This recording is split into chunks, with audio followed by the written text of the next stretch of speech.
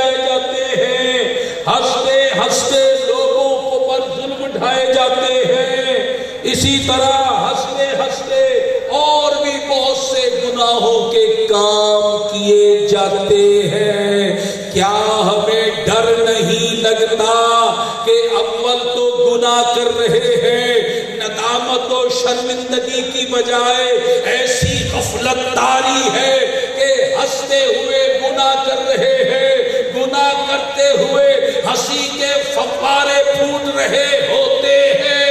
اگر اللہ تبارک و تعالی اس بات پر ہم سے ناراض ہو گیا تو کہیں ایسا نہ ہو کہ ہمیں دوزخ میں ڈال دیا جائے اور روتے روتے دوزخ میں جایا جائے. جاگنا ہے جاگ لے, افلاک کے سایہ تلے, حشر تک سونا پڑے گا خاک کے سایہ تلے. میرے محترم بھائیوں اور بزرگوں, اول تو ہم نے اپنی حقیقی یقینی موت کو بھلا دیا, گناہوں میں دن رات پڑے رہتے ہیں, توبہ سے دور, ندامت و شرمندگی سے دور, اور افسوس ہنستے ہنستے گناہ کر رہے ہوتے ہیں. ایسی غفلت طاری ہے کہ اپنے انجام سے بے خبر ہے. آج گناہ تو کرتے ہیں, گناہوں کے انجام سے غافل ہو گئے ہیں. آئیے ہم چند واقعات پر غور کرتے ہیں. سیدنا امام جلال الدین سیوطی رحمۃ اللہ علیہ شرح الصدور میں نقل فرماتے ہیں, حضرت عبداللہ بن عیسیٰ رحمۃ اللہ علیہ نے روایت فرمایا کہ ایک کفن چور نے توبہ کر لی, کفن چوری سے توبہ کر لی.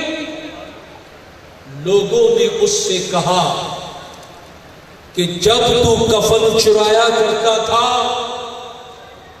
کیا کوئی ایسا منظر بھی تو نے دیکھا جو عجیب و غریب ہو؟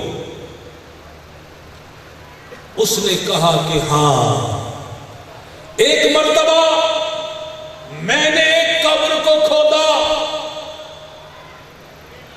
میں حیران رہ گیا, خوف زدہ ہو گیا. میں نے کیا دیکھا کہ مردے کے تمام بدن پر کیلیں گڑی ہوئی ہیں. وہ مردہ جسے کچھ دیر پہلے اس کے عزیز رشتہ دار دفن کر کے چلے گئے, پھر رات کی تاریکی میں کفن چرانے کے لیے جب میں پہنچا تو میں نے دیکھا کہ مردے کے جسم پر کیلیں گڑی ہوئی ہیں. ایک بہت بڑی کیل سر میں ٹھکی ہوئی ہے اور ایک بڑی کیل دونوں پاؤں میں پیوستہ ہے. ایک اور کفن چور سے یہی سوال کیا گیا.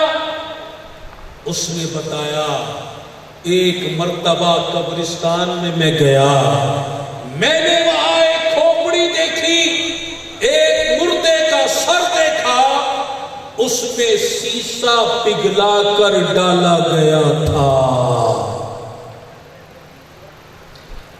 امام جلال الدین سیوطی رحمۃ اللہ علیہ روایت کرتے ہیں کہ امام بہقی علیہ رحمہ نے روایت فرمایا کہ ایک شخص قبرستان سے گزر رہا تھا کہ اچانک اس نے ایک قبر سے ہائے ہائے کی آواز سنی. وہ ٹھٹک کر وہیں رک گیا, خوف زدہ ہو گیا. قبر کے قریب ہوا تو اندر سے اس نے آواز سنی, کوئی کہنے والا کہہ رہا تھا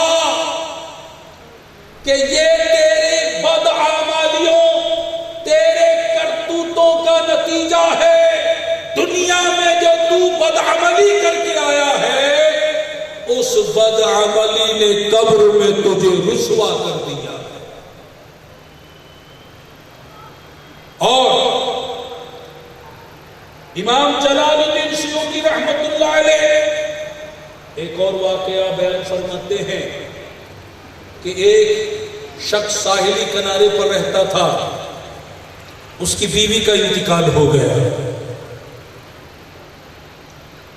بیوی کو دفنا کر جب گھر پہنچا تو اسے یاد آیا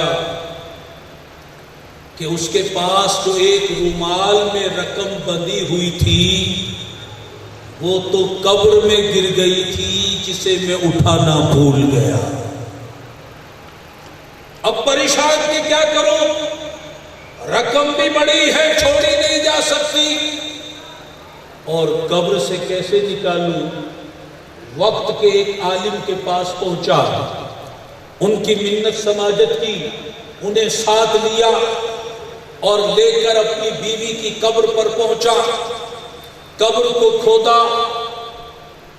عالم صاحب قبر کے کنارے کھڑے ہیں اور یہ شخص قبر کے اندر اتر گیا۔ جب قبر میں اترا تو کیا دیکھتے ہیں؟ تھوڑی دیر پہلے، تھوڑے گھنٹوں پہلے جس بیوی کو دفنایا تھا،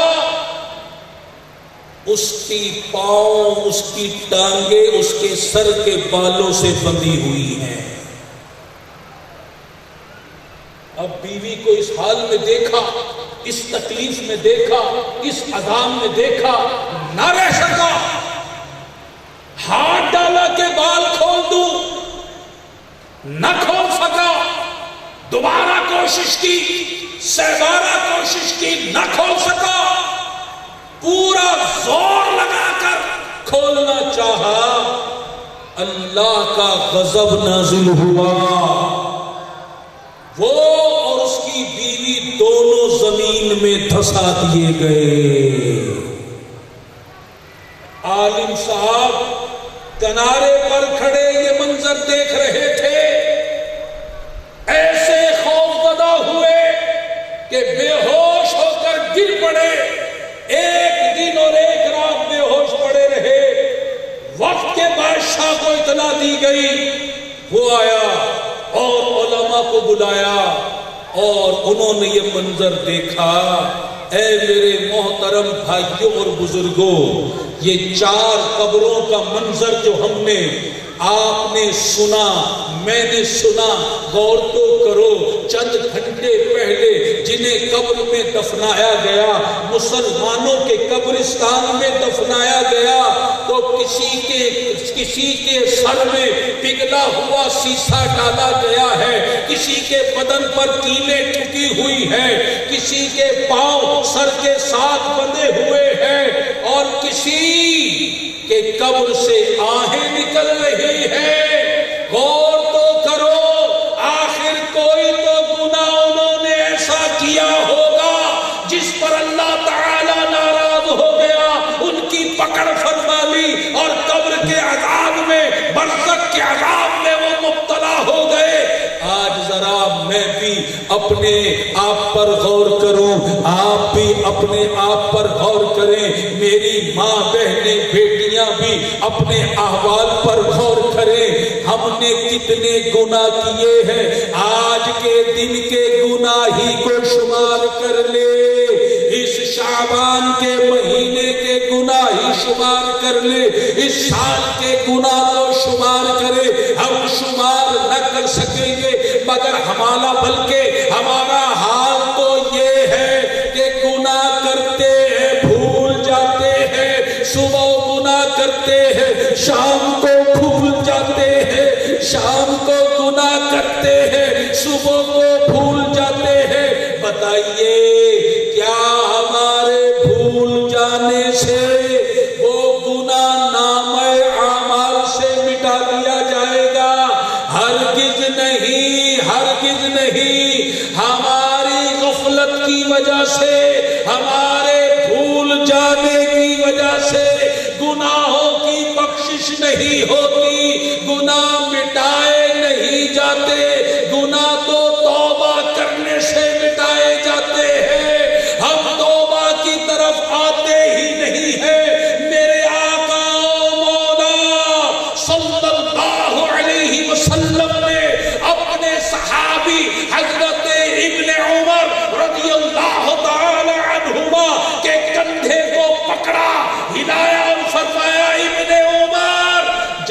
صبح ہو جائے تو شام کا خیال دل میں نہ لانا، شام کی پلاننگ نہ کرنا، شام کے لیے منصوبے نہ بنانا، جب شام مل جائے تو صبح کا خیال دل میں نہ لانا، موت کو ہر وقت یاد رکھنا، صبح ہو تو یاد کرنا شام کو مر نہ جاؤں، شام ہو تو خیال کرنا صبح ہونے سے پہلے نہ مر جاؤں۔ میرے آقا تو صحابہ کو یہ تعلیم دے رہے ہیں، اور ایک ہم ہیں دن رات غفلت میں پڑے ہوئے ہیں، قبرستان کے قریب سے گزرتے ہیں، تب بھی ہمیں اپنی موت یاد نہیں آتی۔ شب برات کے موقع پر لوگ قبرستان اپنے عزیزوں کی قبروں پر جاتے ہیں، عزیزوں کی قبروں کو تو یاد کرتے ہیں مگر اپنی قبروں کو بھلا دیتے ہیں۔ دنیا میں گناہ ہی گناہ کیے جا رہے ہیں، کبھی غور کیا ان گناہوں کا انجام کیا ہوگا؟ میرے آقا و مولا صلی اللہ تعالی علیہ وآلہ وسلم اب شب معراج کا واقعہ بیان فرماتے ہیں کہ میں نے دیکھا کہ کچھ لوگوں کے ہونٹوں کو آگ کی کینچی کے ساتھ کاٹا جا رہا ہے۔ ایک تو کینچی سے کاٹنا، پھر کینچی بھی آگ کی۔ کچھ لوگوں کو دیکھا آگ کی کینچی سے ان کے ہونٹوں کو کاٹا جا رہا ہے۔ میں نے پوچھا، میں نے کہا کہ یہ کون لوگ ہیں؟ تو مجھے بتایا گیا یہ وہ لوگ ہیں جو ایسی چیزوں سے زینت حاصل کرتے تھے جو ان کے لیے جائز نہیں تھی۔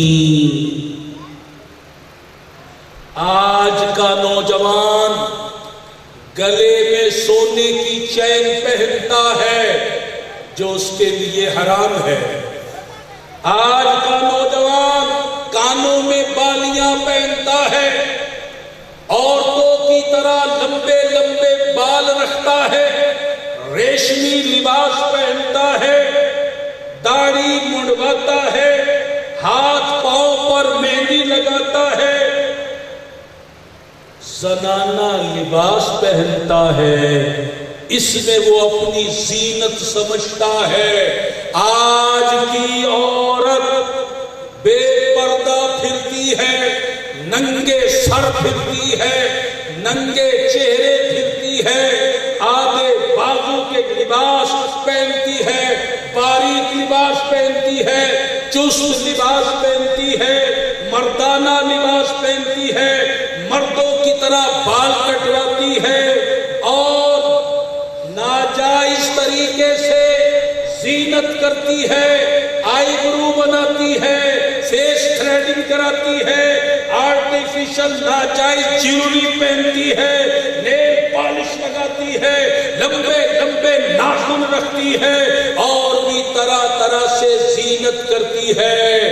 آج یہ ڈرامے کی ہیروئنوں اور فلموں کے ہیرو کے نقش قدم پر چلتے ہوئے، آج کھلاڑیوں کے پیچھے چلتے ہوئے، ان کے فیشن کو اپنا کر آج کا مرد، آج کی عورت تو زینت کر رہی ہے، نبی کے فرمان کو چھوڑ رہی ہے، شریعت کو چھوڑ رہی ہے، سنت کو چھوڑ رہی ہے، لیکن انجام سے غافل ہے، انجام سے بے خبر ہے۔ سوچو تو صحیح، اگر یہ ناجائز زینت کرنے کی وجہ سے آگ کی کینچیوں سے ہمارے ہونٹوں کو کاٹا گیا تو ہمارا کیا بنے گا؟ اور یہ عمل ایک بار نہیں ہوگا، ایک بار کاٹیں گے تکلیف ہوگی، دوبارہ ہونٹ دے دیے جائیں گے، پھر کاٹا جائے گا، پھر کاٹا جائے گا، اور یہ بار بار عذاب ہوگا۔ کیا ہم میں سے کوئی یہ عذاب سہ سکتا ہے؟ تو کیوں ناجائز فیشن کر کے لوگوں کی نظر میں تو اچھا بننے کی کوشش کر رہے ہو، کبھی یہ سوچا کہ اللہ کی نظر میں اچھا بن جاؤں؟ میرے آقا و مولا صلی اللہ علیہ وسلم فرماتے ہیں کہ میں نے یہ منظر ملاحظہ کیا کہ ایک شخص کے سر کو چٹان نما بڑے پتھر سے کچلا جا رہا ہے، بار بار اس کے سر کو پتھر سے کچلا جاتا ہے۔ میں نے پوچھا کہ اس کے ساتھ ایسا کیوں ہو رہا ہے؟ مجھے بتایا گیا یہ شخص وہ ہے جس کا سر نماز پڑھنے سے غافل تھا، نماز پڑھنے سے بوجھل ہوتا تھا، آج اسے عذاب دیا جا رہا ہے۔ آج کتنے ہمارے مسلمان بھائی بہنیں ہیں جو نماز قضا کرتے ہیں، فجر بھی قضا، ظہر بھی قضا، عصر بھی قضا، مغرب بھی قضا، عشاء بھی قضا، مہینوں نماز نہیں پڑھتے۔ کبھی اس کے انجام پر غور کیا؟ اگر نمازیں ضائع کرنے کی وجہ سے، آج نمازوں کو بے وقعت سمجھنے کی وجہ سے یہ عذاب مسلط کر دیا گیا اور سروں کو پھوڑا گیا، تو ہمارا کیا بنے گا؟ اے میرے محترم بھائیوں اور بزرگوں، دنیا میں ہم نے کتنے سال جینا ہے؟ 50 سال جی لیں گے، 60 سال جی لیں گے، 70 سال جی لیں گے، آخر کار مر جائیں گے۔ مرنے کے بعد جو زندگی ملے گی وہاں کتنا عرصہ رہنا ہوگا، کبھی اس کا حساب لگایا؟ آج سے 1000 سال پہلے جو مرا تھا وہ آج تک قبر میں پڑا ہوا ہے، قیامت تک پڑا رہے گا۔ اگر آج کوئی مر رہا ہے، قیامت تک اسے قبر میں رہنا ہے، پھر آخرت کی نہ ختم ہونے والی زندگی ہے۔ غور تو کرو، 70 سالہ زندگی کو بنانے کے لیے ہم کتنی محنت کرتے ہیں، اتنی کڑی دھوپ میں، اتنی سخت گرمی میں بھی اس دنیا کی زندگی کو بنانے کے لیے محنتیں ہو رہی ہیں، کوششیں ہو رہی ہیں، بھاگ دوڑ ہو رہی ہے۔ نہ گرمی کو دیکھ رہے، نہ لوؤں کو دیکھ رہے، نہ تپتی دھوپ کو دیکھ رہے، دنیا بنانے کے پیچھے لگے ہوئے ہیں کہ دنیا کا آرام مل جائے، دنیا کا سکون مل جائے، دنیا کی دولت مل جائے، دنیا کی راحت مل جائے۔ تو جس دنیا میں 70 سال جینا ہے اس کے لیے اتنی محنت کی جا رہی ہے، اور جس آخرت میں صدیوں رہنا ہے، ہمیشہ رہنا ہے، سالوں رہنا ہے، ہمیشہ رہنا ہے، اس آخرت کے لیے ہم کیا تیاری کر رہے ہیں؟ سوچو تو صحیح، نہ نمازوں کی پابندی ہے، نہ سنت پر عمل ہے، نہ شریعت پر عمل ہے، نہ حلال روزی کی طرف دھیان ہے، نہ ماں باپ کی اطاعت گزاری کا کوئی سلسلہ ہے۔ آج گناہ ہی گناہ ہو رہے ہیں۔ ایک زبان کو دیکھو، جھوٹ بولتی ہے، گالیاں دیتی ہے، غیبت کرتی ہے، چغلیاں کھاتی ہے، ہنسی مذاق کرتی ہے، لوگوں کا دل دکھاتی ہے، آنکھوں سے بدنگاہیاں ہوتی ہے، ہاتھ پاؤں میں گناہگار۔ اگر دیکھا جائے تو سارا بدن گناہگار ہے۔ ہم گناہوں میں لگے ہوئے ہیں اور موت ہمیں گھور رہی ہے، ہمارے سروں پر موت منڈلا رہی ہے۔ میرے اور آپ کے پیارے آقا و مولا صلی اللہ تعالی علیہ وآلہ وسلم آج کی رات شب برات کے بارے میں ارشاد فرماتے ہیں کہ ایک شعبان سے دوسرے شعبان تک کی ساری اموات کا قطعی فیصلہ اس رات میں کر دیا جاتا ہے۔ یہاں تک کہ بعض لوگ شادیاں کرتے ہیں، ان کے ہاں بچے بھی ہوتے ہیں، مگر ان کا نام مردوں کی فہرست میں لکھا ہوتا ہے۔ آگاہ اپنی موت سے کوئی بشر سامان 100 برس کا ہے پل کی خبر نہیں۔ اے میرے محترم بھائیوں اور بزرگوں اور مجھے پردے میں رہ کر سننے والی میری محترم ماؤں بہنوں بیٹیوں، گزشتہ شب برات میں جن لوگوں کے ناموں کی فہرست تیار ہوئی تھی، ملک الموت کے حوالے کی گئی تھی، وہ غور تو کرو، وہ سب کے سب مر گئے، ان میں سے کوئی بھی باقی نہ رہا۔ آج دنیا میں ان میں سے کوئی بھی زندہ موجود نہیں ہے، وہ سب کے سب قبروں میں چلے گئے۔ آج بھی ایک فہرست تیار ہو رہی ہے، آج بھی ایک فہرست حضرت ملک الموت کے حوالے کی جا رہی ہے۔ اگر آج کی فہرست میں ہمارا نام چڑھ گیا تو ان قریب ہم بھی مر جائیں گے۔ موت ہمیں آ دبوچے گی، وہ موت جس کا ایک وار تلوار کے 1000 واروں سے زیادہ سخت ہے، وہ موت جس کے بارے میں حضرت شداد بن اوس رحمت اللہ تعالی علیہ فرماتے ہیں کہ موت کا ایک جھٹکا زندہ دیگوں میں ابالے جانے سے زیادہ سخت ہے۔ موت کا ایک جھٹکا زندہ آروں کے ساتھ چیرے جانے سے زیادہ سخت ہے۔ موت کا ایک جھٹکا زندہ کینچیوں کے ساتھ جسم کاٹے جانے سے زیادہ سخت ہے۔ آج لوگ مر رہے ہیں، کوئی ہسپتال میں مر رہا ہے، کوئی گھر میں مر رہا ہے، کوئی روڈ ایکسیڈنٹ میں مر رہا ہے، کوئی ہارٹ اٹیک میں مر رہا ہے۔ کچھ لوگوں کی خبریں تو ہمارے پاس آ جاتی ہیں، کتنے ایسے ہیں جن کی خبریں بھی ہم تک نہیں پہنچتی۔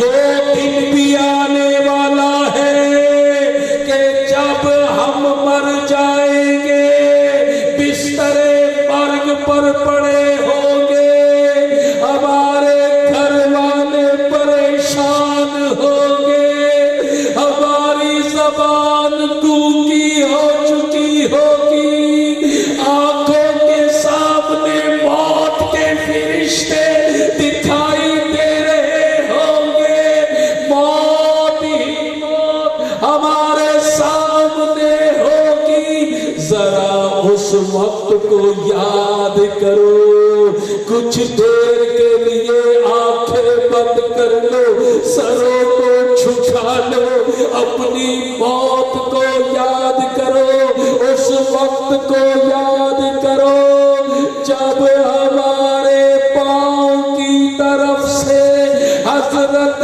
ملک الموت اور ان کے فرشتے روح نکال رہے ہوں گے، ہمارا جسم ٹھنڈا پڑ رہا ہوگا۔ جب روح نکل جائے گی، ہم بے حس و حرکت چارپائی پر پڑے ہوں گے، ہمارے مرنے کا سن کر ماں رو رہی ہوگی، باپ غم زدہ ہوگا، بہن آنسو بہا رہی ہوگی، بھائی غم سے نڈھال ہوگا، اور پھر جس طرح پہلے مرنے والوں کے ساتھ ہوتا رہا اسی طرح ہوگا۔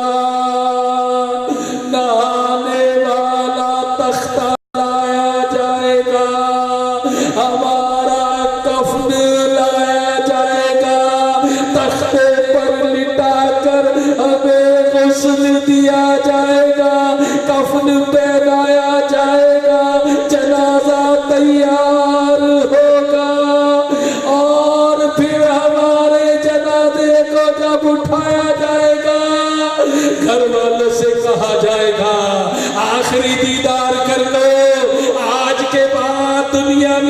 چہرہ تمہیں دیکھنا نصیب نہیں ہوگا۔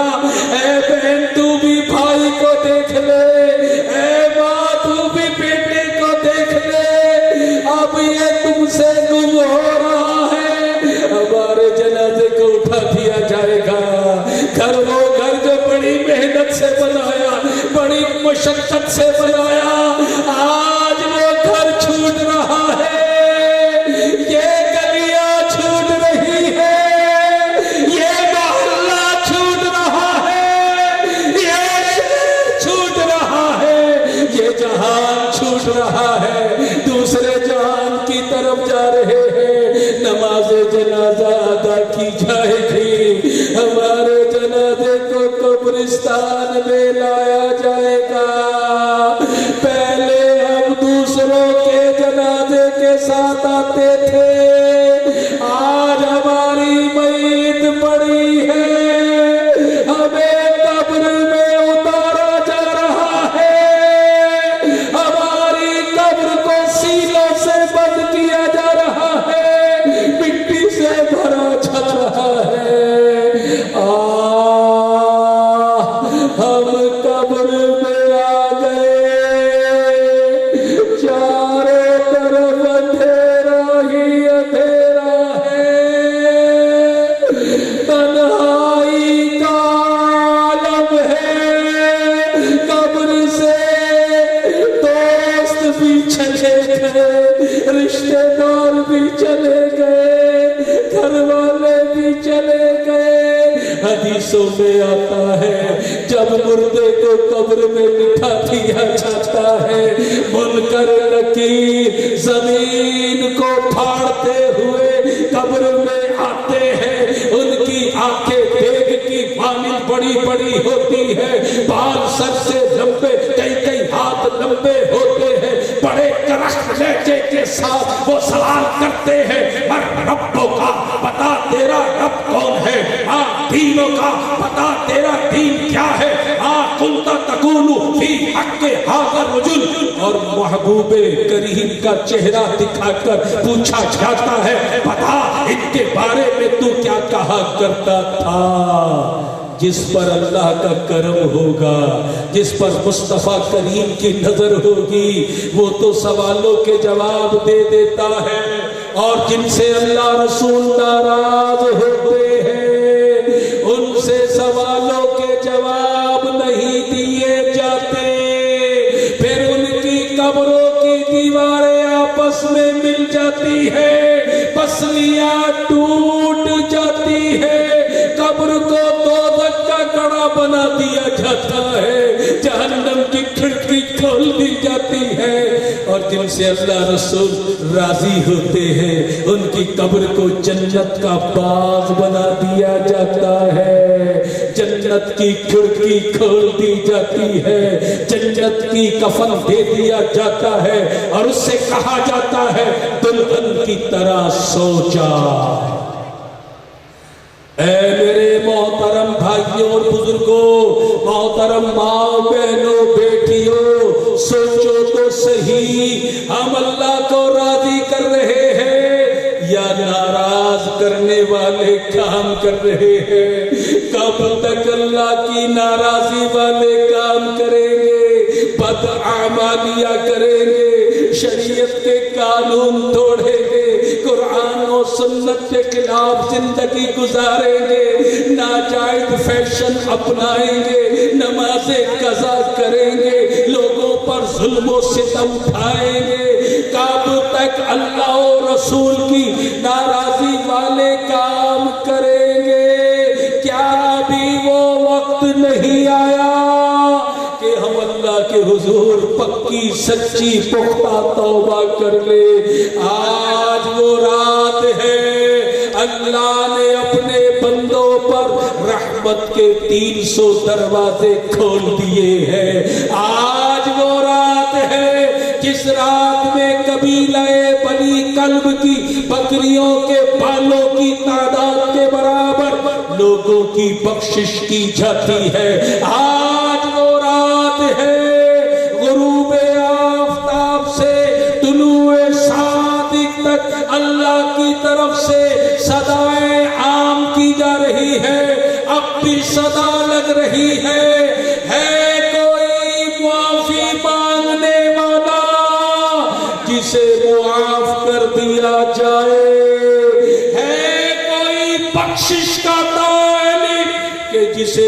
بخش دیا جائے۔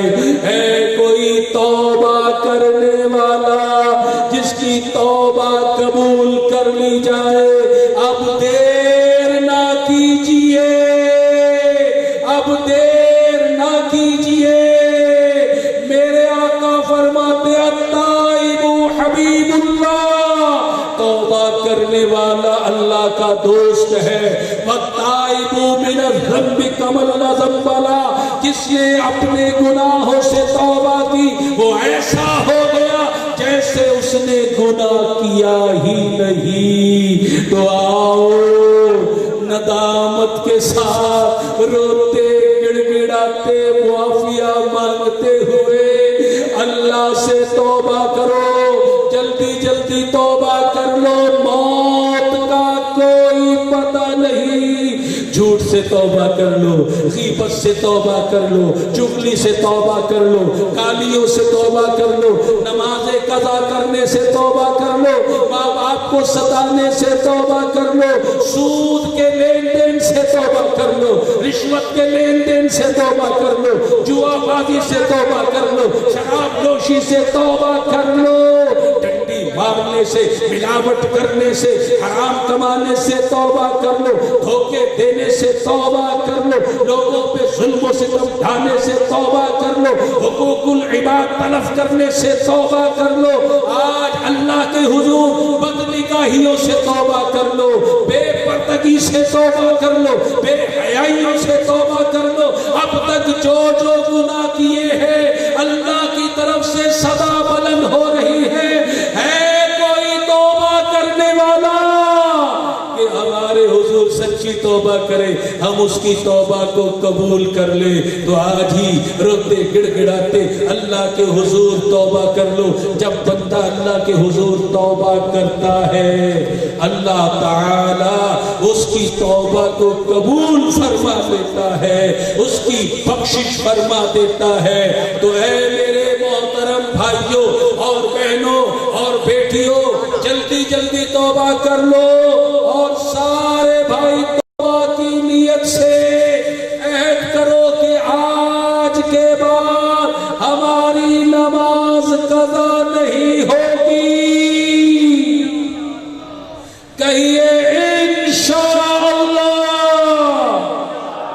آج کے بعد ہم جھوٹ نہیں بولیں گے، غیبت نہیں کریں گے، گالیاں نہیں دیں گے، آج کے بعد ماں باپ کو نہیں ستائیں گے، سود و رشوت کا لین دین نہیں کریں گے، حرام روزی نہیں کمائیں گے، بلکہ اپنی ساری زندگی سنت و شریعت کے مطابق گزاریں گے انشاءاللہ تعالی۔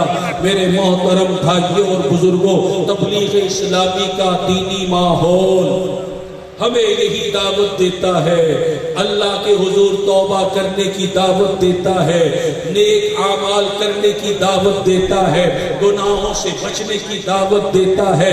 اس کا تبلیغی مقصد ہے ہم سب دین کی فکر کرنے والے، دین پر عمل کرنے والے اور دین اسلام کی تبلیغ کرنے والے، اللہ تعالیٰ کے پسندیدہ بندے اور نبی پاک صلی اللہ علیہ وسلم کے سچے غلام بن جائیں۔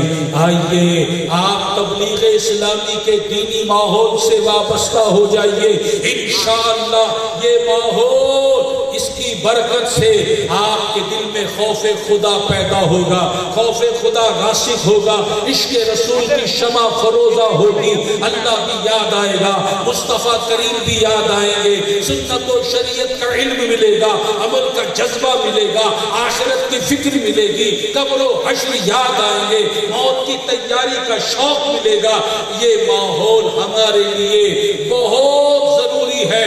صحبت ساحل ترا ساحل کنک، اچھوں کی صحبت آدمی کو اچھا بنا دیتی ہے۔ تو سارے بھائی نیت کرے کہ ہم تبلیغ اسلامی کے ماحول میں شامل ہو کر دین کی فکر کریں گے، دین پر عمل کریں گے اور دین اسلام کی تبلیغ کریں گے، کہیں گے انشاءاللہ۔ اللہ تعالی ہم سب کو توفیق رفیق مرحمت فرمائے، آمین بجاہ خاتم النبیین صلی اللہ تعالی علیہ وسلم، وما علینا الا البلاغ۔